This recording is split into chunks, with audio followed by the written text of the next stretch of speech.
When we talk about HIV and AIDS, it's very easy to see it as statistics, and statistics are important. Right now, there are 33 million people living with HIV and AIDS around the world. Already, over 25 million people have already died. That's a big number. And because of that, we have 15 million children who have been orphaned. And that's the key about HIV. We need to see the people living with HIV. We need to go beyond numbers and statistics and say, these are people, these could be my friends, that is my friend, that could have been my sister, that could have been my brother. To put a face to HIV and AIDS, if we're going to break down the stigma, if we are going to make a difference, because history will ask us, what did you do when HIV and AIDS was around? When I found out that I was HIV positive, it was almost a miracle because here I was told you have HIV and AIDS, and I felt like a light just come through my heart. It was almost like a ray of light hit in my heart straight like from the wall, and there was this light coming in. Jesus, you're my strong foundation. Right there and then, I felt this unexplainable joy, and I knew it from there that I will use my life, I'll dedicate my life to becoming a voice for those affected and infected with HIV and AIDS.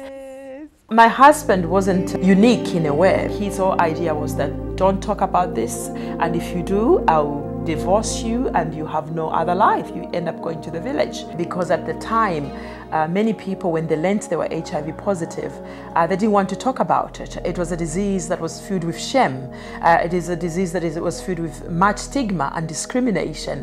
And being an African man and a husband, he was within his rights culturally to ask of me to submit to him. But I thought to myself, if this is what submission is all about, if this is what being a good Christian is all about, I don't want to be part of that, because I felt we as believers, we as human beings, we have a responsibility to talk about this issue of HIV and AIDS, which not only took my mother and father, it took my sister, it took my brother, but it was affecting many people in the community.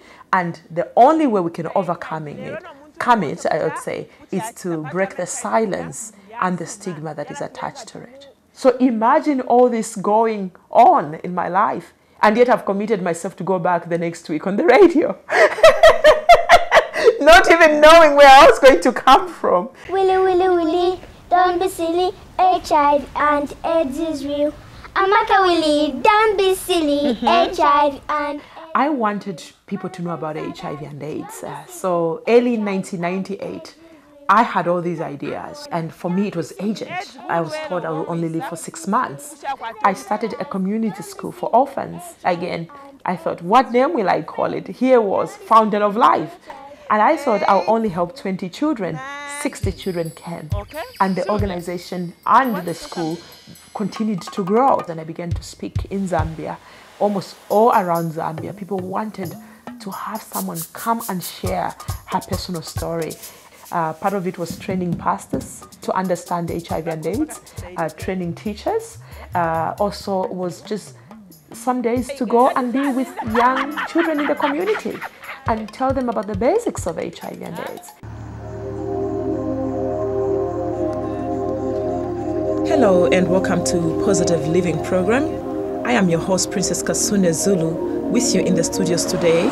We'll be talking about women and HIV and AIDS. Because of the overwhelming response in Zambia, they said she needed to have her own show. So that's how I started a radio program called Positive Living. Within a short period of time, it ended up being in 8 other languages. In 2004, I was invited to be part of the delegation that was meeting with President Bush. From that meeting, I got a kiss from both chicks.